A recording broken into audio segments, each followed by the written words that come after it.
Let's jump from Biden's broken brain to where we get into like the freaky, and this story like rightly freaked me out. I'm going to start by saying something very, very simple. Dr. Fauci is not your doctor, and he doesn't know what's right for you, because you could have some weird growth on your butt. I don't know. Your doctor's got to tell you what that is, not Correct. Fauci. And Joe Rogan as well. These people are allowed to have their opinions, of course, but you got to talk to your own doctors. I say it 51 million times because we have the story here.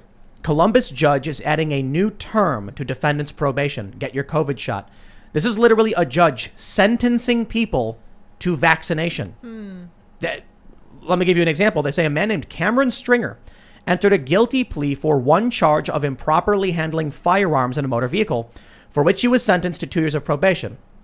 They call it community control in Ohio. I just want to point out, is that it?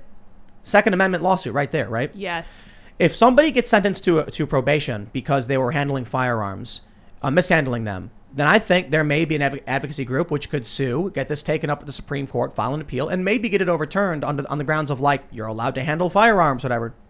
Now, in this instance, I guess what happened was the gun wasn't his.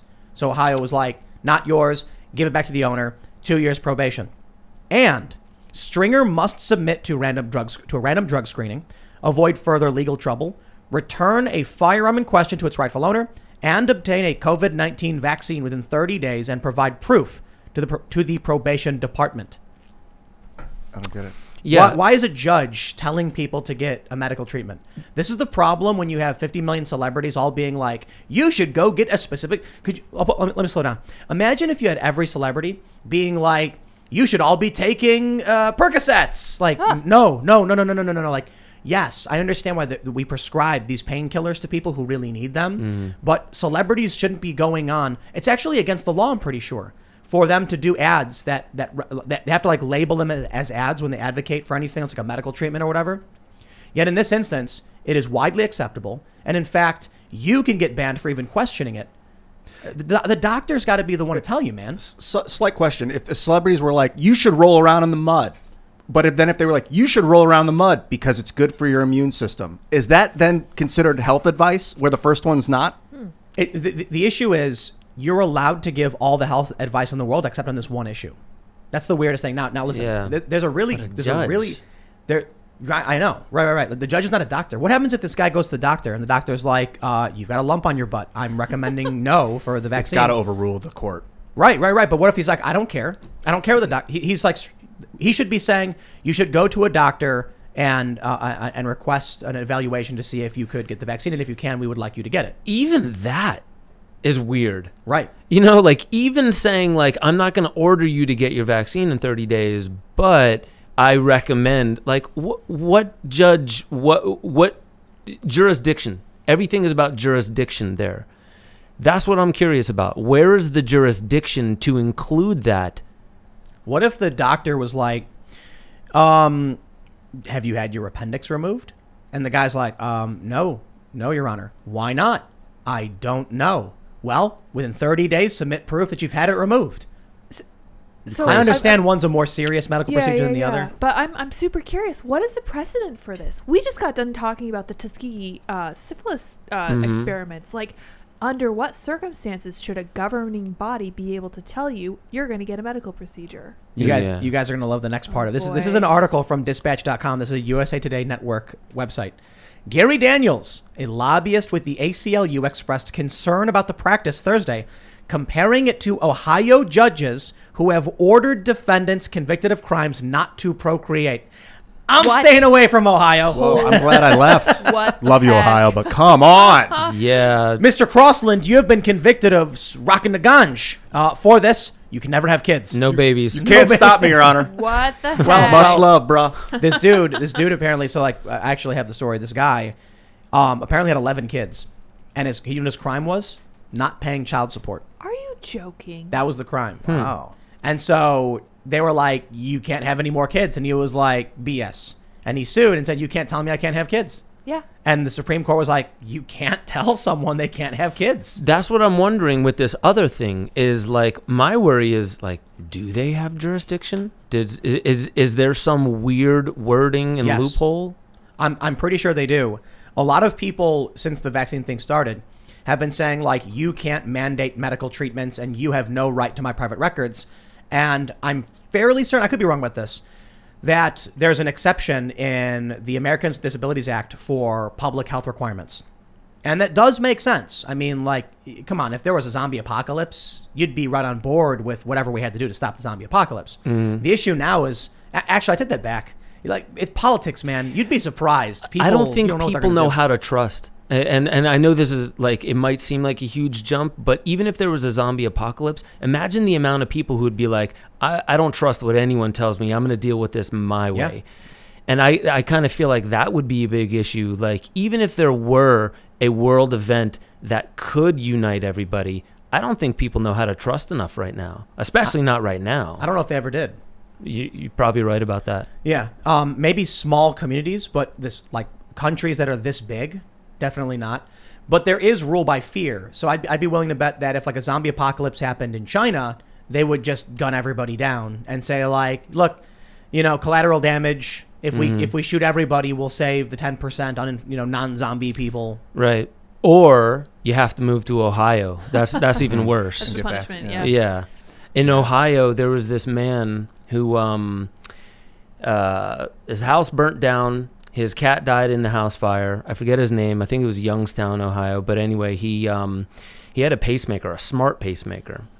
And afterwards, the fire department noticed that the fire looked like it was set in several different locations of the house. So they went to the manufacturer of his pacemaker to get the data.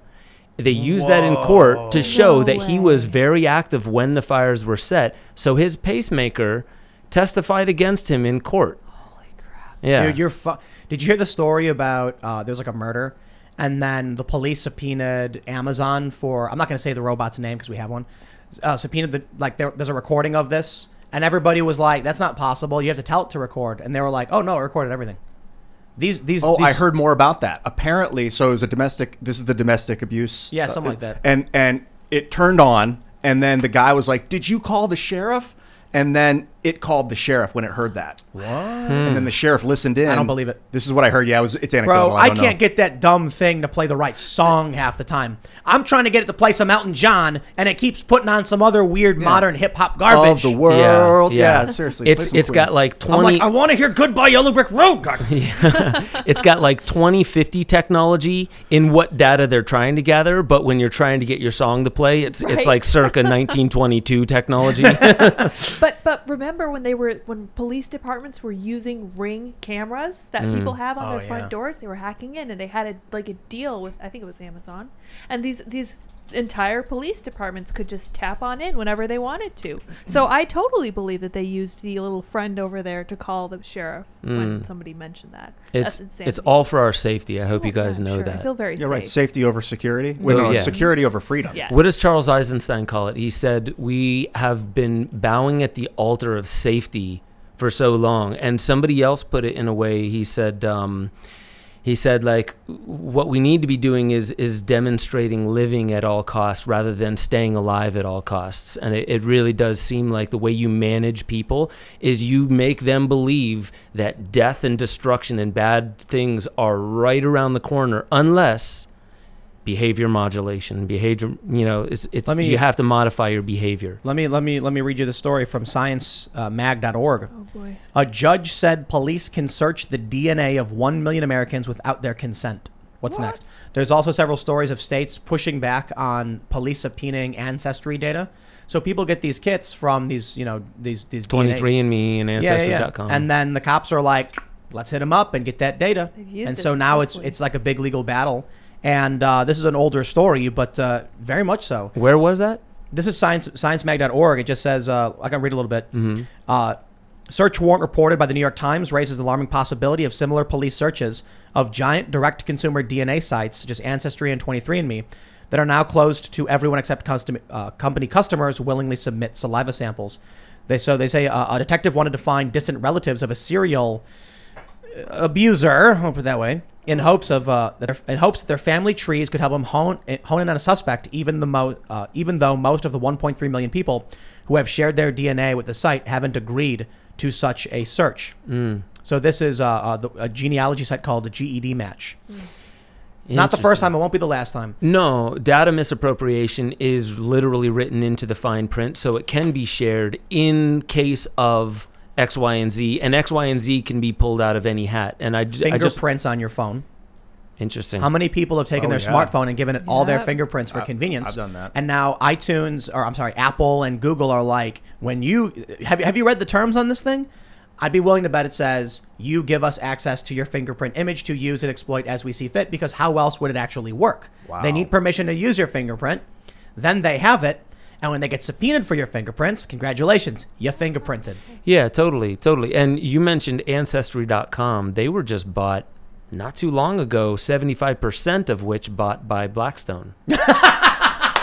The other 25% is owned by China. Oh, no, it's a place I don't in China. believe that. Check it out. No way. Ancestry.com last August. I hate it. Kind of what terrifies me that Apple now has my fingerprints, theoretically, is that they could then put my fingerprints somewhere.